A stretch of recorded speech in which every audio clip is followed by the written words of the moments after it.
Hello students, आज हम +1 physics second unit kinematics start करते हैं। इसका पहला टॉपिक है वेक्टर्स क्या होते हैं, उनकी बेसिक पॉइंट्स हम समझेंगे। ये +1 2 के लिए बहुत इंपॉर्टेंट टॉपिक है। स्टार्ट करते हैं स्टूडेंट्स। पहले हम ये समझते हैं कि फिजिकल क्वांटिटी को हम कितनी कैटेगरी में डिवाइड करते हैं। तो एक तो कैटेगरी में डिवीजन हमने पहले यूनिट में किया था।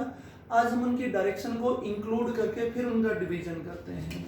फिजिकल क्वांटिटी को हम दो कैटेगरी में डिवाइड करते हैं। जो हमारे पास पहली कैटेगरी होती है वो होती है स्केलर, और दूसरी जो टाइप होती है वो होती है वेक्टर। स्केलर क्वांटिटी वो फिजिकल क्वांटिटी होती हैं जिन फिजिकल क्वांटिटी के पास सिर्फ मैग्नीट्यूड होता है, डायरेक्शन इनके पास नहीं होती है। ऐसी फिजिकल क्वांटिटी को स्पेसिफाई करने के लिए हमें एक नंबर की जरूरत होती है, और नंबर के साथ उस फिजिकल क्वांटिटी की यूनिट आ जाती है। ऐसे क्वांटिटी जब आप इनका मैग्नीट्यूड चेंज करते हो तो ये भी चेंज हो जाती हैं। इस तरह की जो क्वांटिटी होती हैं उनके हम एग्जांपल समझ लेते हैं। जैसे डिस्टेंस हो गया, आपके पास स्पीड हो गई, 9th में पढ़ा था, वर्क हो गया। इन सभी फिजिकल क्वांटिटी के मैग्नीट्यूड होता है, डायरेक्शन नहीं होती है। इस तरह की फिजिकल क्वांटिटी को आप नॉर्मल अलजेब्रा मतलब मैथ का इस्तेमाल करके आप इनको ऐड कर सकते हो, आप इनको सब्ट्रैक्ट कर सकते हो, आप इनको मल्टीप्लाई कर सकते हो। सिंपल मैथ से आप इनकी कैलकुलेशन कर सकते हो। अगर हम एक एग्जांपल की बात करें तो मैं आपसे पूछूं कि आप चल के दिखाओ। आप चलते हो, आप एक डिस्टेंस ट्रेवल करते हो 5 किलोमीटर। अब ये जो 5 किलोमीटर है इसमें 5 इसकी न्यूमेरिकल वैल्यू है, या जिसको आप एक नंबर बोल सकते हो। किलोमीटर की यूनिट है, एक फिजिकल क्वांटिटी बन गई। इसकी कोई डायरेक्शन नहीं है। लेकिन फिर आप थोड़ी देर रेस्ट करते हो, फिर आप चलते हो 6 किलोमीटर। मैं आपसे पूछूं टोटल कितना चला, तो आप जवाब दोगे 11 किलोमीटर। आपने बड़ी इजीली तो दोनों को ऐड कर दिया। इन क्वांटिटी को ऐड कर सकते हैं, इनके मैग्नीट्यूड होता है, डायरेक्शन नहीं होती है। ओके, लेकिन फिजिक्स में डायरेक्शन बेस्ड बहुत सी क्वांटिटी होती हैं जिनको समझने के लिए डायरेक्शन बहुत जरूरी कंसेप्ट है।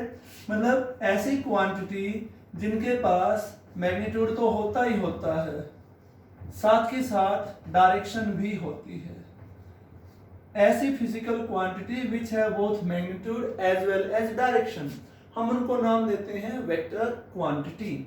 ऐसी जो क्वांटिटी होती हैं उनमें आपको, अगर आप उनको स्पेसिफाई करोगे तो उनमें एक नंबर मिलेगा, नंबर मल्टीप्लाई होगा किसी ना किसी यूनिट से, साथ ही साथ आपको क्या गिवन मिलेगी, एक डायरेक्शन। अगर हम एग्जांपल की बात करें तो जैसे आपने पढ़ा होगा डिस्प्लेसमेंट, आपने पढ़ा होगा वेलोसिटी, फोर्स, ये सब ऐसी क्वांटिटी हैं जिनमें डायरेक्शन साथ के साथ हमें एक्सप्लेन करनी पड़ती है। ऐसी फिजिकल क्वांटिटी में एक बड़ी प्रॉब्लम आती है। जब हम नॉर्मल अलजेब्रा लगाते हैं तो ना तो हम इन क्वांटिटी को ऐड कर सकते हैं, ना इनको हम सब्ट्रैक्ट कर सकते हैं, ना इनको हम मल्टीप्लाई कर सकते हैं। यानी कि नॉर्मल मैथमेटिक्स की हेल्प से ये ऑपरेशन हम इन फिजिकल क्वांटिटी में नहीं कर सकते हैं। जैसे मैंने कहा कि आप चले, कितना चले। अब आप बोलते हो सर मैं 5 किलोमीटर ईस्ट में चला, और मैंने ऐसे बना दिया इस डायरेक्शन में आप 5 किलोमीटर चले। फिर आपने कहा 6 किलोमीटर आप वेस्ट में चले, इधर बना दिया 6 किलोमीटर आप वेस्ट में चले। अब टोटल कितना चले, तो आप दो तरीके से बोल सकते हो। एक तो आप बोल सकते हो सर 5 + 6 11। अब ये आपका आंसर नहीं बनता, ये आप आगे स्टडी करेंगे। और जो दिक्कत आती है वो कहाँ आती है, चलो आपने बोल दिया कि आप 11 किलोमीटर चले, ठीक है हम इसको सपोज कर लेते हैं, सही है, लेकिन किस डायरेक्शन में चले फाइनली आप वो डायरेक्शन हम नहीं निकाल पाते। मतलब नॉर्मल मैथ का इस्तेमाल करके हम इन फिजिकल क्वांटिटी को ऐड नहीं कर सकते हैं। इनको ऐड करने के लिए कुछ लॉ होते हैं जिनको नाम देते हैं लॉ ऑफ वेक्टर एडिशन। मतलब कोई भी फिजिकल क्वांटिटी वेक्टर तब कहलाएगी जब उसके पास मैग्नीट्यूड हो, उसके पास डायरेक्शन हो, और वो लॉ ऑफ वेक्टर एडिशन को ओबे करती हो। क्योंकि आगे आप जब करंट स्टडी करेंगे, आपने 10th में किया होगा, तो आपको पढ़ाया गया होगा कि करंट की भी एक डायरेक्शन होती है, जबकि अब आप समझोगे करंट एक वेक्टर क्वांटिटी नहीं है, क्योंकि वो इस थर्ड पॉइंट को ओबे नहीं करता है। सो स्टूडेंट, फिजिकल क्वांटिटी को हम दो कैटेगरी में डिवाइड करते हैं, पहली स्केलर, दूसरी वेक्टर। स्केलर क्वांटिटी में मैग्नीट्यूड और डायरेक्शन होती है, इनको रिप्रेजेंट करने के लिए हमें एक नंबर की जरूरत होती है, इनके पास एक नंबर और एक यूनिट होती है। एग्जांपल हमने समझ लिया, नॉर्मल अलजेब्रा से हम इनकी कैलकुलेशन कर सकते हैं। वेक्टर क्वांटिटी में 3 कैरेक्टरिस्टिक्स होनी चाहिए इस तरीके से, और एग्जांपल हमने समझे, नॉर्मल अलजेब्रा लगा के हम इनको सिंपलीफाई नहीं कर सकते हैं। जैसे एक और आप बात यहाँ पे समझ लो, जैसे मैं वेलोसिटी की बात बताता हूँ, अगर आप इन दोनों में से कोई भी एक चीज चेंज करोगे तो वेक्टर क्वांटिटी है वो चेंज हो जाती है, उसकी वैल्यू है वो चेंज हो जाती है। जैसे आप जब एक सर्कल में घूमते हो कांस्टेंट स्पीड से, तो आपकी डायरेक्शन लगातार चेंज होती है, वहां डायरेक्शन चेंज हो रही है, तो आपकी जो फिजिकल क्वांटिटी थी वो चेंज होनी स्टार्ट हो जाती है।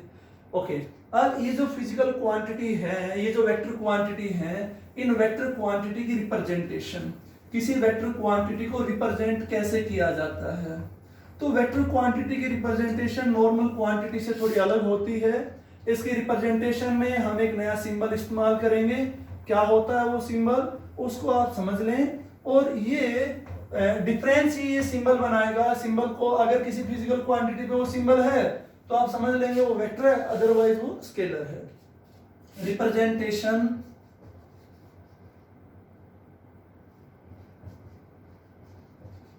ऑफ वेक्टर क्वांटिटी, देखो इसके लिए हम एक स्ट्रेट लाइन बनाते हैं, ड्रॉ करते हैं। इस स्ट्रेट लाइन पे जिस डायरेक्शन में वो क्वांटिटी जा रही है उस डायरेक्शन में हम एक एरो लगा देते हैं। इस एरो को बोला जाता है हेड, और इस तरफ वाले इनिशियल पॉइंट को बोला जाता है टेल। आप ये बोल सकते हो ये आपका स्टार्टिंग पॉइंट है और ये आपका फाइनल पॉइंट है। इसको टिप भी बोल देते हैं, इसको ओरिजिन भी बोल देते हैं। और यहां से लेकर यहां तक की जो लेंथ है, ये जो लेंथ है, ये आपको उस फिजिकल क्वांटिटी का मैग्नीट्यूड बताएगी। आप समझ गए मैं एरो, ये जो एरो मैंने बनाया है जिसको हमने क्या नाम दिया है, हेड, ये हमें उस फिजिकल क्वांटिटी की डायरेक्शन बताता है। ये पॉइंट टेल स्टार्टिंग पॉइंट बताता है, हेड से लेकर टेल तक का डिस्टेंस हमें उसका मैग्नीट्यूड बताता है। इस फिजिकल क्वांटिटी को हम ऐसे लिखते हैं, जैसे ये कोई फिजिकल क्वांटिटी है ए से लेके बी तक की, तो ऐसे लिखा जाएगा टेल टू हेड, ए से लेके बी, और इसके ऊपर हम ऐसा एक सिंबल दे देंगे। अब हमें पता चल गया ये कोई फिजिकल क्वांटिटी है जिसका जो वेक्टर है। अगर मैं इस लेंथ को आर ले लेता हूं तो इसको मैं ऐसे लिख देता। आई थिंक रिप्रेजेंटेशन हो गई होगी क्लियर।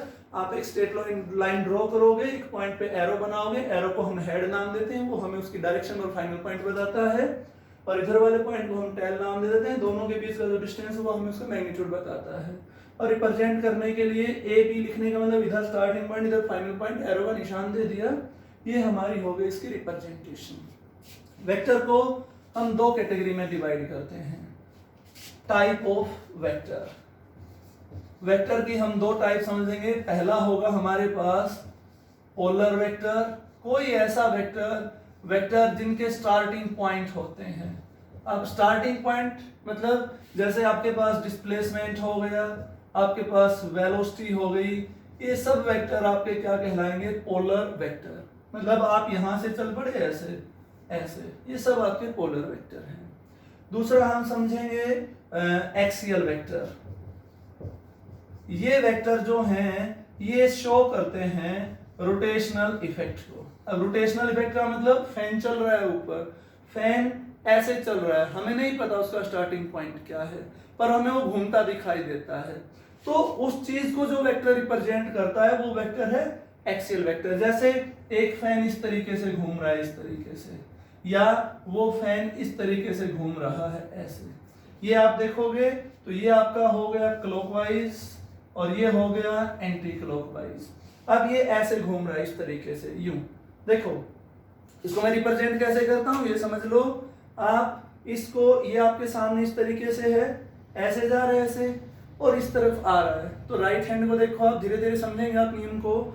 फिंगर को आप रोटेशन की डायरेक्शन में लेके जाओ, थंब आपका कहाँ रहा है, अंदर, इनटू में, थंब आपका इनटू में आ गया इस तरफ। और यदि मैं इसकी बात करूंगा तो ये देखो राइट हैंड से थंब आपका बाहर की तरफ आ गया इस तरफ। ये जो मैंने लाइन ड्रॉ करी है, इस लाइन को या इस लाइन को, इसको हम नाम देते हैं एक्सिस ऑफ रोटेशन। और इस एक्सिस ऑफ रोटेशन में जो वेक्टर आता है उस वेक्टर को नाम देते हैं axial vector.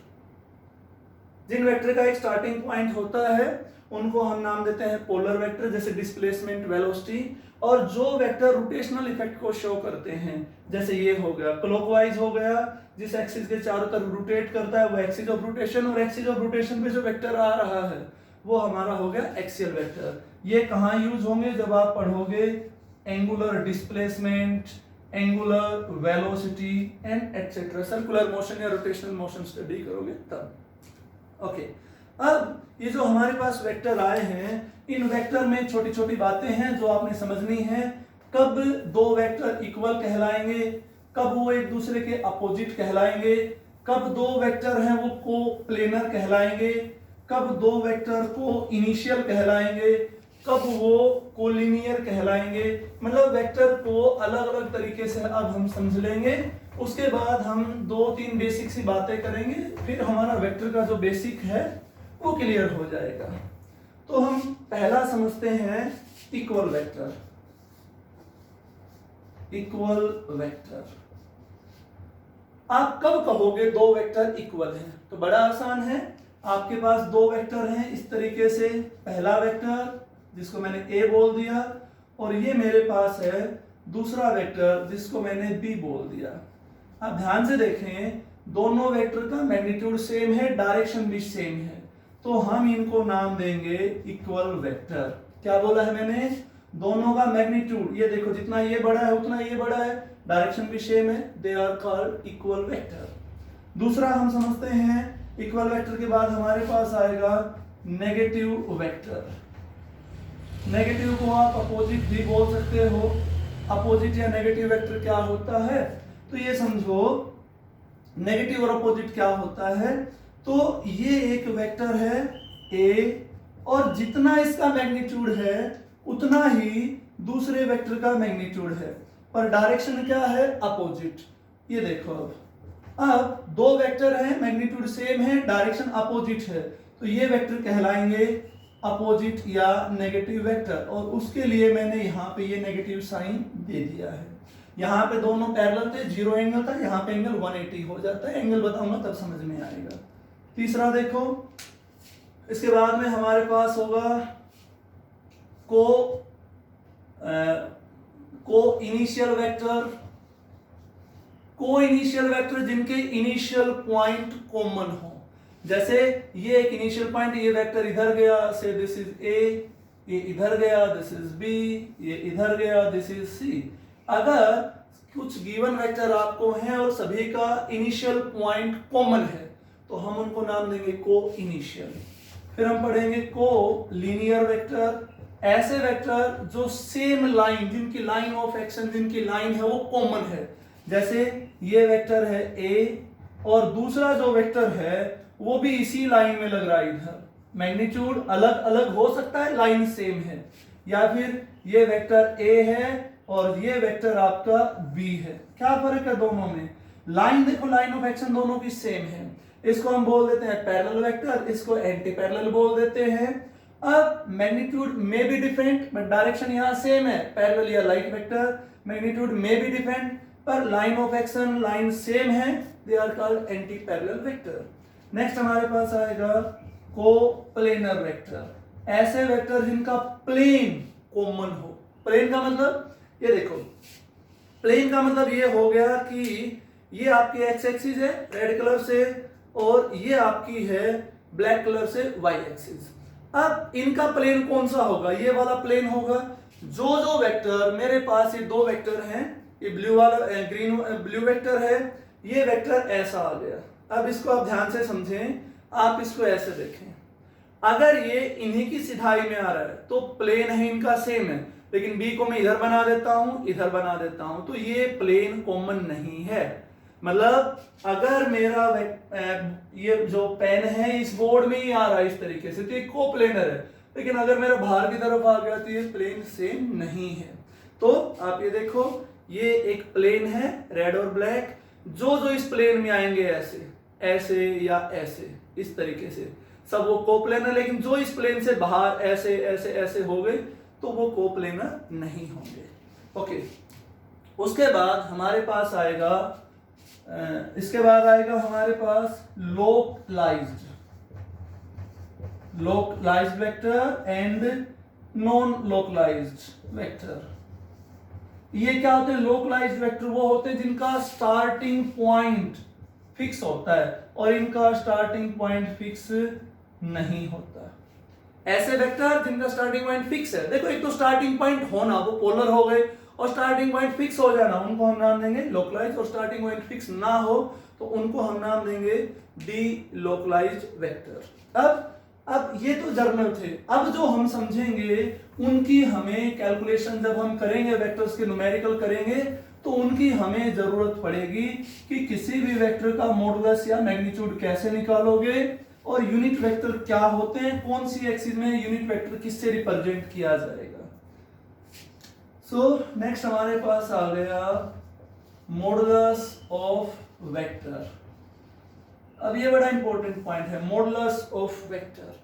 Modulus of vector हमें उस वेक्टर का क्या बताता है? मैग्नीट्यूड।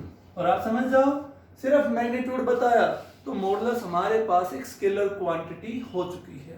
यानी कि मॉडुलस को हम रिप्रेजेंट करेंगे, ये मेरे पास कोई वेक्टर था, ओके, इसके ऊपर एरो लगा दिया, और इसके साइड में दो स्ट्रेट लाइन ड्रॉ कर दें, मैथ में पढ़ेंगे आप, या और सिंपली आप ऐसा लिख दें, तो इसे हम बोलते हैं मॉडुलस ऑफ ए वेक्टर। निकालेंगे कैसे? ये मैंने बोला जब हम न्यूमेरिकल करेंगे तब मैं आपको साथ के साथ बताऊंगा, या कोई जब एक क्वेश्चन लेके चलेंगे तब आएगा। ध्यान रखो, पहले रिप्रेजेंटेशन। मॉडुलस ऑफ वेक्टर हमें क्या बताता है? किसी भी वेक्टर का मैग्नीट्यूड बताता है, या तो इसको ऐसा लिखेंगे या इसको ऐसा लिखेंगे। अब next and most important, unit vector. Unit vector क्या होता है? जैसा कि नाम से क्लियर है, कोई वेक्टर जिसका मैग्नीट्यूड कितना हो जाए यूनिट, तो उस वेक्टर को हम क्या नाम देते हैं? Unit vector.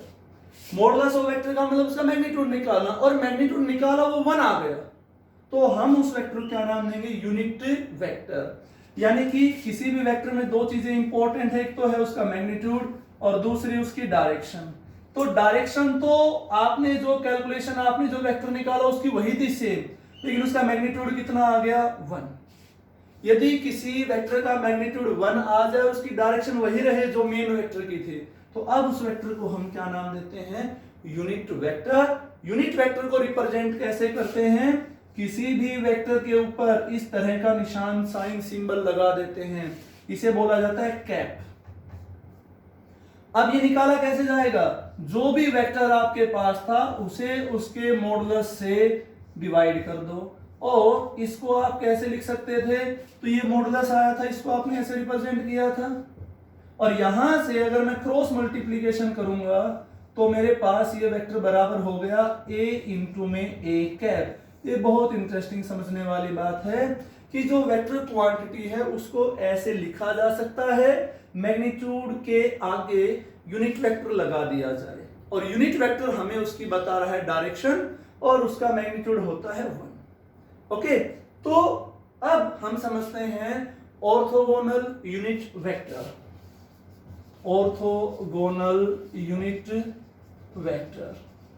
Orthogonal unit vector ऐसे वेक्टर हैं जिनका मैग्नीट्यूड तो यूनिट ही है, लेकिन है एक दूसरे के परपेंडिकुलर, लाइक दिस।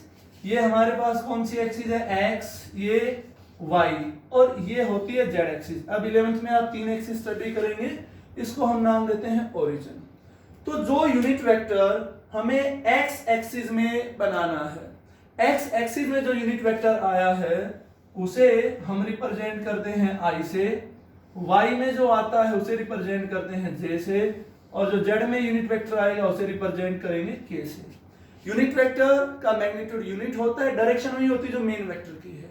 अब ये तीनों पॉइंट ये लाइक दिस, देखो आई जे के तीनों इस तरीके से कि तीनों एक दूसरे तीसरे के परपेंडिकुलर हैं। ऐसे वेक्टर को हम नाम देते हैं ऑर्थोगोनल यूनिट वेक्टर। और यहाँ पे जो बात आपने समझनी है वो ये है कि एक्स एक्सिस में जो यूनिट वेक्टर है वो कौन होगा, आई।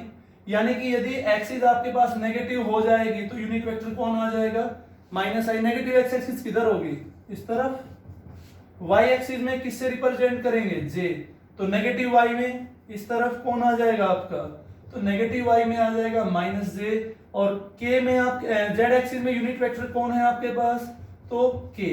तो जेड एक्सिस ये बाहर की तरफ थी, ये वाली ये अंदर हो जाएगी, तो ये आपके पास बन जाएगा माइनस जेड। इसमें यूनिट वेक्टर कौन आ जाएगा, माइनस के। आपने ये याद करने हैं। अब मैं लिख के दिखाता हूं आपको एक क्वांटिटी, फिर आप इस चीज को समझेंगे। मैंने किसी क्वांटिटी को लिख दिया कि भाई ये 2 5 है। क्या आपको पता चला ये एक्स एक्सिस में है, वाई में है, जेड में है? नहीं। अब मैं इसको लिख देता हूं 2i प्लस 5j। अब आपको पता चल गया कि ये एक्स एक्सिस वाला है, ये वाई एक्सिस वाला है, दोनों पॉजिटिव हैं, मतलब एक पॉजिटिव एक्स एक्सिस एक पॉजिटिव वाई एक्सिस है। अगर यहाँ नेगेटिव साइन आ जाता तो नेगेटिव वाई एक्सिस है।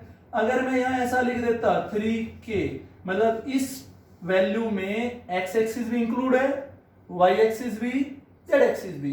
X axis positive, Y axis भी पॉजिटिव, जेड एक्सिस भी पॉजिटिव। ओके, उसके बाद में हम दो छोटी छोटी बातें करते हैं। डिस्प्लेसमेंट वेक्टर क्या होता है और पोजीशन वेक्टर क्या होता है। डिस्प्लेसमेंट पोजीशन वेक्टर जैसा कि नाम से क्लियर है, पोजीशन वेक्टर की मदद से हम पोजीशन निकाल सकते हैं, और डिस्प्लेसमेंट वेक्टर की मदद से जब आप एक पोजीशन से दूसरी पोजीशन पे जाते हो तो वहां तक का जो डिस्टेंस है जो आप ट्रेवल करोगे between one point two another point, उसको हम कैलकुलेट कर सकते हैं। देखते हैं किस तरीके से आप इनको निकालोगे कि पोजीशन वेक्टर और उससे डिस्प्लेसमेंट वेक्टर को आप कैसे रिलेट करोगे, ये समझते हैं हम। देखो, पोजीशन वेक्टर, ये कौन सी एक्सिस है हमारी, एक्स। सपोज ये कौन सी है, वाई। और आप यहां पे हो ए पॉइंट पे। ए पॉइंट की लोकेशन आप निकाल सकते हो कैसे, ये देखो। ए पॉइंट की यदि मैं लोकेशन की बात करूं तो इस तरीके से आपकी लोकेशन बन जाएगी। ये आपकी एक्स एक्सिस में डिस्टेंस है और ये आपका वाई एक्सिस में डिस्टेंस है। तो आप इसको लिख सकते हो x1 y1। ओके, ये पर्टिकुलर लोकेशन है। इस पोजीशन को ओरिजिन से मिला दो। अगर मैं इस पोजीशन को ओरिजिन से मिलाता हूं तो इस तरीके से मैंने एक स्ट्रेट लाइन बना दी है। ये आपकी आ गई एक straight line. This you have a straight line. Okay, ये जो डिस्टेंस है आप कैलकुलेट कर सकते हो, X Y, X square plus Y square उसका अंडर रूट से, दिस इज r1। चूंकि इसको मैंने एरो से रिप्रेजेंट किया, इसकी डायरेक्शन है तो मैं यहां एरो लगा सकता हूं। अब देखो पोजीशन वेक्टर होता क्या है। पोजीशन वेक्टर दो बातें बताता है। पोजीशन वेक्टर बताता है आपकी उस पोजीशन का ओरिजिन से स्ट्रेट लाइन डिस्टेंस, और साथ ही साथ बताता है आपकी डायरेक्शन। आपकी जो पोजीशन है वो ओरिजिन से कितनी दूरी पे, उसका स्ट्रेट लाइन डिस्टेंस, उसकी क्या बताता है, डायरेक्शन। और इस दूरी को मैं किससे लिखूंगा, ओ ए, और निशान किसका लगाऊंगा, वेक्टर का। है किसके बराबर, r1 के। This is all about position vector. Position vector आपकी पोजीशन बताता है ओरिजिन से। अच्छा, अब आप थोड़ी देर में ए पॉइंट से शिफ्ट करके और यहां आ जाते हैं बी पॉइंट पे। इस बी पॉइंट पे आ गए तो आपकी पोजीशन बदल गई। सपोज कर लो ये x2 है, ये y2 है। अब x2 y2 आपने निकालना है, इसका मतलब क्या हो गया, ये और ये मैथ में पढ़ा होगा। इस लाइन को मैं इससे मिला देता हूं। अब आपसे पूछा जाए कि नई पोजीशन क्या है, नई पोजीशन की लोकेशन क्या है, तो नई जो पोजीशन है आपकी वो हो गई ओ बी, यहां से लेके यहां तक इसे दिस इज R2, तो इसको मैं लिखूंगा R2 से। यहां वाली पोजीशन को जो बता रहा था वो ये पोजीशन वेक्टर, यहां वाली पोजीशन को बता रहा था ये पोजीशन वेक्टर, और ओरिजिन को क्या माना जाता है 0 0, ये भी आप समझते होंगे। अच्छा, अब मैं बताता हूं डिस्प्लेसमेंट वेक्टर। डिस्प्लेसमेंट वेक्टर बहुत इंपॉर्टेंट है। डिस्प्लेसमेंट वेक्टर आपको दो बातें बताता है कि आपकी पहली पोजीशन और दूसरी पोजीशन के बीच का डिस्टेंस और उसकी डायरेक्शन, यानी कि आप पहली पोजीशन के रिस्पेक्ट, पहले क्या था पोजीशन वेक्टर में क्या था विद रिस्पेक्ट टू ओरिजिन आपकी पोजीशन, डिस्प्लेसमेंट वेक्टर आपकी पोजीशन बताएगा with respect to this point, with respect to this point. Displacement vector आपकी दो पोजीशन के बीच का डिस्प्लेसमेंट, उसकी डायरेक्शन, या उन आपकी जो नई पोजीशन है पुरानी पोजीशन के रिस्पेक्ट क्या है वो बताएगा। तो यहां से डिस्प्लेसमेंट वेक्टर आपका बन जाएगा ए बी, ए से बी की तरफ, ए से बी की तरफ। और निकालेंगे कैसे इसको, ये आप आगे समझ जाओगे, अभी आप ध्यान रख सकते हो बी की पोजीशन में से ए की पोजीशन घटा दो। जैसे यहां पे क्या किया मैंने, देखो ये ओरिजिन 0 0 था, ये कितना था ए x1 y1, तो आप ये वैल्यू निकाल सकते थे, ये वैल्यू निकाल सकते थे, मुझे ये वैल्यू निकालनी है। तो ए बी कैसे निकाला जाएगा, तो ए बी निकालने के लिए मैं जो ये पोजीशन आई थी ओ बी, उसमें से ओ ए को माइनस करूंगा, that is R2 minus R1। और अगर आप ऐसा जाते, ऐसा, तो आपका डिस्प्लेसमेंट वेक्टर बन जाता है बी ए। लिखने का तरीका समझो, ये फाइनल होता है इनिशियल, जो फाइनल होता है वो पीछे लिखा जाता है, इनिशियल आगे। अब मैं बी से चल के ए पे गया तो ये क्या लिखा जाता, ओ ए में से ओ बी को माइनस कर देते R1 माइनस R2। ये हमारा हो गया डिस्प्लेसमेंट वेक्टर। कंफ्यूजन नहीं होना चाहिए। ओरिजिन से जो वेक्टर हमारी पोजीशन बता रहा है वो पोजीशन वेक्टर, और दो पोजीशन वेक्टर का जो डिस्प्लेसमेंट बता रहा है वो डिस्प्लेसमेंट वेक्टर। और चूंकि वेक्टर है तो डायरेक्शन तो बताए ही बताएंगे। ओ से लेके ए तक का आप डिस्प्लेसमेंट निकाल सकते थे, वो कितना हो गया ओ ए। देखो ओ ए आपका फाइनल पॉइंट है और ओ इनिशियल, तो यहां ए बी लिखा तो बी फाइनल ए इनिशियल, तो फाइनल की लोकेशन में से इनिशियल की घटानी है। ओके, अब यहां पे ये आता है कि यदि एक वेक्टर क्वांटिटी को हम प्योर नंबर से मल्टीप्लाई करें तो क्या होगा यानी कि multiplication of vector by number एक प्योर नंबर क्या होगा। देखो ये मेरे पास एक वेक्टर है ए, इसको यदि मैं n से मल्टीप्लाई कर दूं, ये कोई वेक्टर था a, इसको मैं n से मल्टीप्लाई कर दूं तो मेरा जो आंसर आ जाएगा वो हो जाएगा na, मतलब मेरा वेक्टर n टाइम्स हो जाएगा। ध्यान देंगे यूनिट चेंज नहीं होगी क्योंकि ये प्योर नंबर है, इसकी यूनिट नहीं है। मेरी जो यूनिट है वो क्या रहेगी, सेम। अगर मैं इसे नेगेटिव नंबर से मल्टीप्लाई करता तो इस तरह की स्टोरी हो जाती, मतलब नेगेटिव का मतलब अब जो मेरी डायरेक्शन आती वो पहली डायरेक्शन के क्या हो जाती, अपोजिट। इसको समझते हैं, ये चीज कैसे बताइए, पहली डायरेक्शन के अपोजिट कैसे होगा या पहली डायरेक्शन की उसी डायरेक्शन में कैसे रहेगा। तो ये देखो, अगर मेरे पास ये एक वेक्टर है a और इसे मैं मल्टीप्लाई कर देता हूं 2 से, तो जो नया वेक्टर आएगा उसका मैग्नीट्यूड पुराने वेक्टर का 2 टाइम्स हो जाएगा। लेकिन यदि मैं इसी को मल्टीप्लाई करता -2 से, तो जो नया वेक्टर आता उसकी क्या चेंज हो रही है, डायरेक्शन। मैग्नीट्यूड उतना ही था, डायरेक्शन क्या हो जाएगी, चेंज। ओके, अब हम समझते हैं अगर मैं इसे प्योर नंबर की बजाय एक स्केलर से मल्टीप्लाई कर दूं, मतलब किससे मल्टीप्लाई कर दे हम इसको, नंबर 2 बाय स्केलर। और स्केलर फिजिकल क्वांटिटी है जिनकी कोई ना कोई यूनिट मिलेगी। यहां प्योर नंबर की यूनिट नहीं थी तो जो यूनिट वेक्टर की थी वही यूनिट आपकी फाइनल आंसर की रही। अब यहां स्केलर से मल्टीप्लाई करेंगे तो क्या होगा, ये कोई वेक्टर था, इसको स्केलर से मल्टीप्लाई कर दें, इसके ऊपर एरो का निशान नहीं लगाया है, तो जो फाइनल आंसर आएगा, फाइनल क्वांटिटी आएगी वो एस टाइम्स किसकी, उस वेक्टर की हो जाएगी। ये समझ गए होगे आप। अच्छा, अब इसका मतलब आप समझो, इसका मतलब ये है कि चूंकि ये एक स्केलर था, ये एक वेक्टर था, तो जो मैग्नीट्यूड था वो तो स्केलर टाइम्स हो गया, साथ ही साथ आपकी जो यूनिट है वो क्या हो जाएगी, चेंज, जब आप मल्टीप्लाई करोगे।